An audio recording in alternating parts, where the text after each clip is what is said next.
Itago niyo na lamang po ko sa pangalang L. Nangyari po ang lahat sa Cabanatuan City sa hindi ko na po papangalanang subdivision. Maiksi lamang po ito and I guess perfect para ma-feature sa Sindak Short Stories. Alauna po iyon ng hapon at nung panahong iyon ay sobrang init. Hindi ko na matiis kung kaya't napagdesisyonan ko na maligo na muna at nagkataon na yung aming CR ay nasa taas.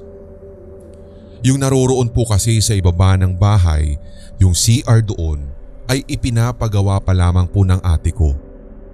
Si ate ko ay nagtatrabaho pa noon sa Australia. Nung natapos na po akong maligo, nagbihis na ako at pagkatapos ay tumambay na muna sa veranda sapagkat nang sandaling iyon, malakas ang hangin at nararamdaman ko naman na ang presko sa lugar na yun. Hindi na muna ako pumasok sa loob ng aming bahay at minabuti na namnamin muna ang kapreskuhan sa nasabi kong parte ng bahay. Para magkaroon po ng konting visualization, pag-akyat nyo sa bahay namin sa bandang taas, bubungad sa iyo agad ay ang sala set. Andun din yung TV at katabi nun ay pinto na ng veranda at sa tapat ng pinto ng veranda naroroon ang dining table at katabi ng dining table ay ang mismong kitchen at yung CR kung saan ako naligo.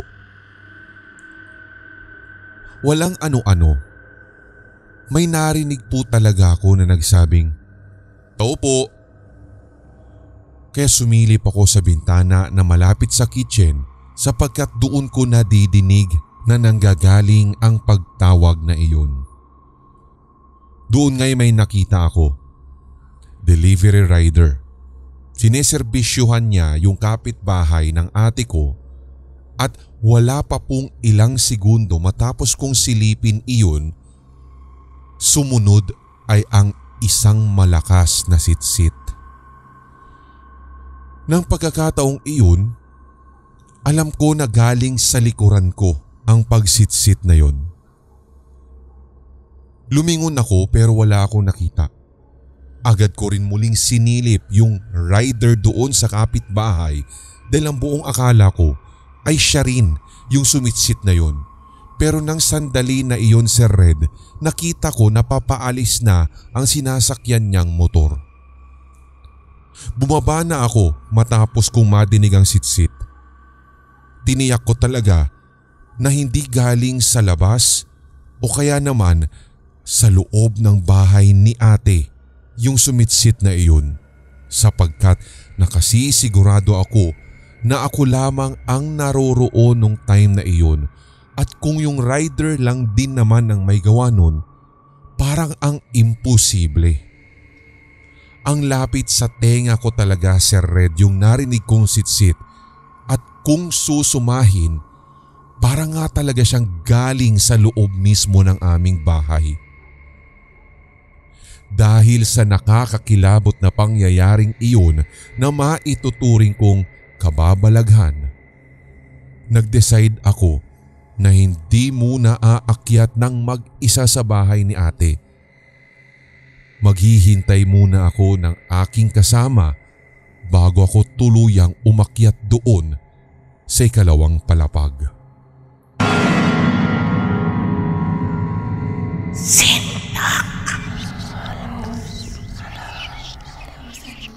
Ako po si Justin Mier, pero pwede niyo po akong tawagin sa aking palayaw na JM.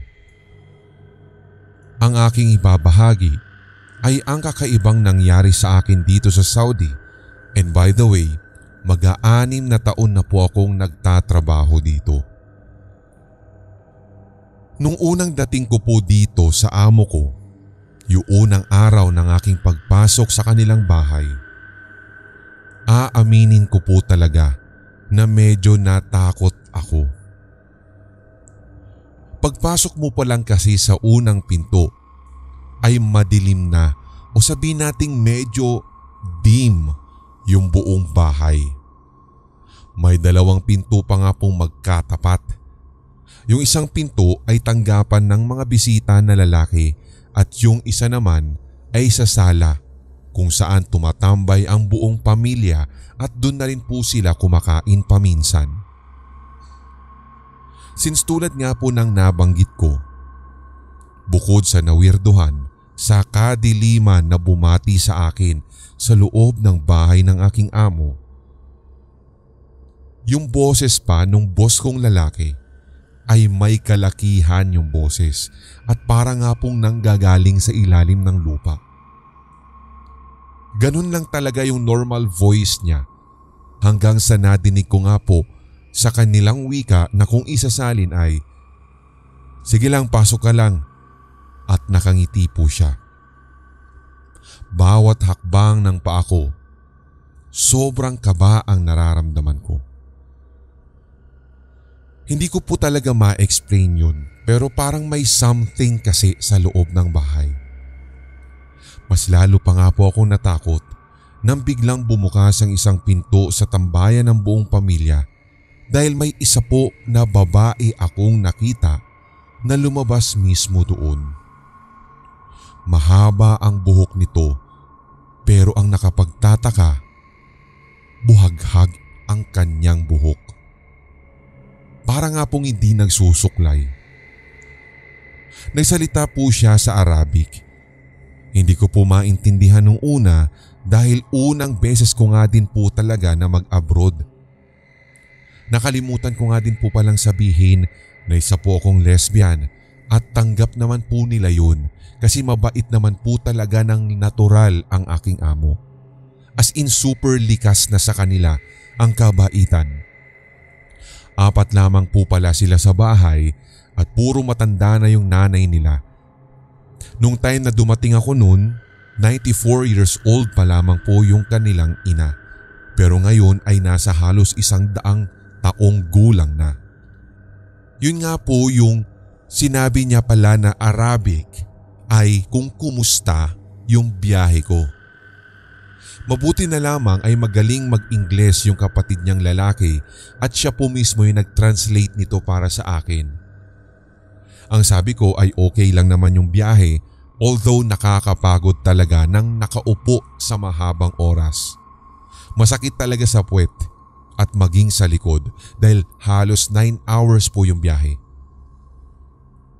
So ita-translate ko na lamang, Sir Red, yung wika nila sa ating wika. Matapos nga pong sabihin iyon, niyaya nila ako sa kusina. Pinakain nga po nila ako at pagkatapos noon ay itinur sa buong bahay. Makaluma na para sa akin yung bahay nila. Maaaring doon ko hinuhugot yung bang parang ang bigat sa pakiramdam, lalong-lalo na ay hindi halos na sasabugan ng liwanag yung buong kabahayan. May nakasindimang ilaw sa kusina pero parang ang dim pa rin kasi. Halos hindi nga din po ako makakain noon sa pagkain nila at hindi ko nga po alam kung paano niluto ng isang katulong na ibang lahi yung ipinakain sa akin. Hindi dahil sa nag-iinarte ako, kundi syempre mahirap mag-adjust sa kultura. So habang nakaupo po ako sa kusina, napansin ko na may isang kwarto pa na makikita ka mula doon sa aking kinauupuan sa kusina at ang sabi, kwarto daw po iyon ng mga babaeng bisita. Magkaiba po kasi talaga yung kwarto ng mga bisitang babae at lalaki at bawal po daw silang magkita-kita dito. Ang siste pa nga dito, Sir Red, kahit po magkakamag-anak sila, ay separate talaga ang room ng mga babae sa lalaki. Maaari daw kasing magkagustuhan kahit na magkamag-anak sila and the end, magkaroon pa ng supling. So balik tayo sa kwento. Sabi ko nga kanina pa, madilim din yung kwarto. Natatakot talaga ako at para bang may kung anong kinakaba na hindi ko pumawari. Sinabi ko na lang po doon sa aking magiging amo na I don't want to eat much, I just want to rest. Tapos nakatingin lang siya at tinawag yung kuya niya. Sinabi niya yung sinabi ko. So nag-agree na po ang lahat na hindi na nila ako pipilitin pa na kumain at talagang pinagpahingan na po nila ako ng araw na iyon. Inorient na lamang po nila ako na bukas ay ang day 1 ko talaga sa trabaho. Ituturo naman daw po nila sa akin kung paano iluto yung mga pagkain nila. At ang inaplayan ko nga pala doon talaga, Sir Red, ay maging cook nila. Sinamahan din ako ng ibang mga katulong na ibang lahi sa magiging higaan ko sa second floor at itinur nila doon sa kwarto. So habang papaakyat ako sa itaas, yung tingin ko sa hagdan na paikot po ay parang may kakaiba talaga. Hanggang sa sumapit kami sa 4th floor. Ganon din po kadim yung ilaw doon. Kaya nagtanong na lamang po ako sa mga kasama namin kung ganon ba talaga ang ilaw. Mabuti na lamang at nakakaintindi ng Ingles yung mga taong iyon at tumango lamang sila. Tinuro na nila kung saan ako mahihiga, inayos at tinulungan din po nila ako sa mga gamit ko. Hanggang sa iniwan na rin po ako ng isang katulong sa loob ng kwarto.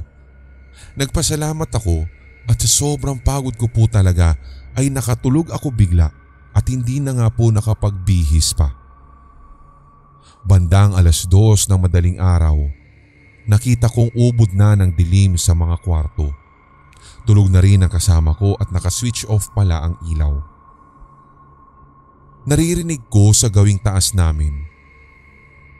Parang may naglalakad at ang bigat ng yabag na yun. Inisip ko na baka yung amo namin lamang yun dahil nasa kabilang kwarto lamang sila. Pero maingay talaga at sadyang kakaiba. Nagtataka ako kung bakit hindi rin tumitigil yung paglalakad at maging yung yabag na yun. Kinakabahan talaga ako ng sandaling nadidinig ko ang bawat yabag at yung tunog nun. So habang nakahiga ako at since hindi na nga din ako makatulog, nakaramdam tuloy ako ng pagkaihi. Tumayo ako agad at switch on yung ilaw sa kwarto.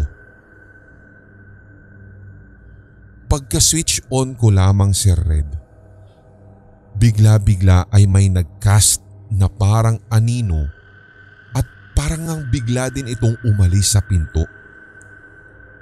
Sa isip-isip ko, may tao dito kanina pa. Tapos nang marinig na may papalapit, ay bigla na lamang itong umalis. So nagpunta ako agad ng CR, dala-dala ang isipin na yon. Sa tabi kasi ng CR ay isa pang kwarto kaya ang iniisip ko baka dun galing yung nakita ko kanina na anino ng kung sino man na bigla-bigla na lamang nagtungo at pumasok sa sariling kwarto. Kinabukasan, bumaba na po kami para nang sa ganun ay maituro na sa akin ang lulutuin ko para sa lunch. Sabi nung katulong, hintayin ko daw yung isang dalaga. Siya daw ang magtuturo sa akin. So habang hinihintay pa namin yung sinasabi niya magtuturo ng pagluluto sa akin, natanong ko out of curiosity kung kanino yung kwarto na nasa tabi ng CR namin.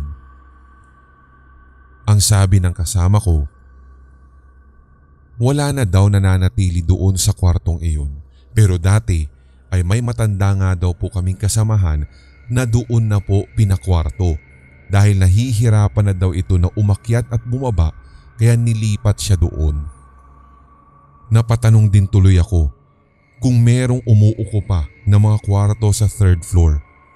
Pero laking gulat ko, Sir Red, nang walang kagatul-gatul na sinabi ng kasama ko na bakante ang third floor.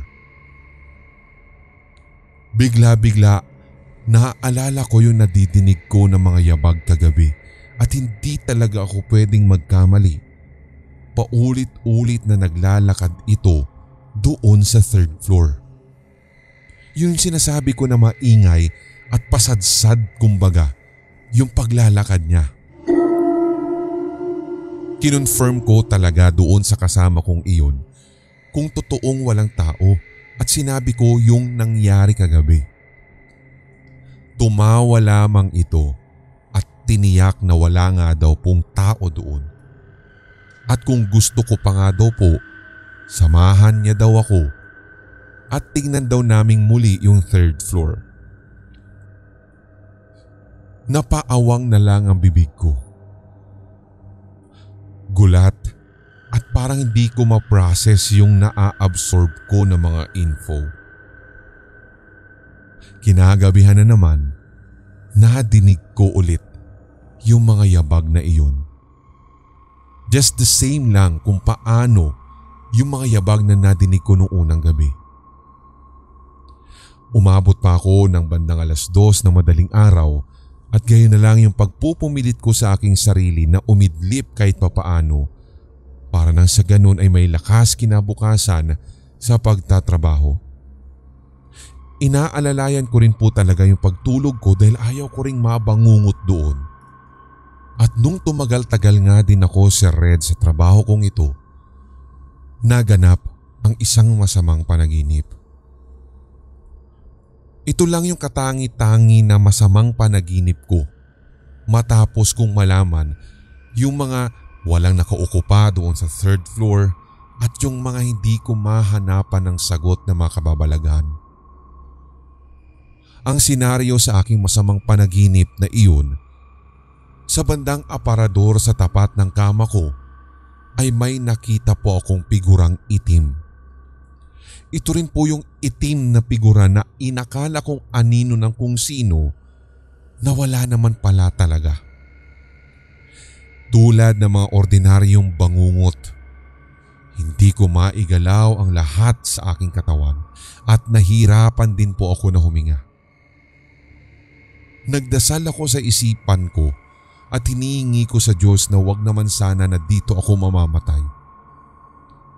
Hindi po yung mga normal o yung mga ordinaryong ama namin yung idinasal ko, kundi yung talagang galing sa puso at yung nababanggit ng isip ko. Hindi ko alam kung gaano katagal pero nagising ako afterwards. Agad ay swinitsyon ko yung ilaw at huminga ako ng malalim. Kinurot ko pa nga ang aking muka para matiyak na nagbalik na nga ako sa ulirat. Hanggang sa kasalukuyan, Sir Red, hindi ko po talaga alam kung para saan o ano ba ang ibig ipahiwatig sa akin ng aninong nakita ko ng personal at sa panaginip at yung mga yabag sa third floor.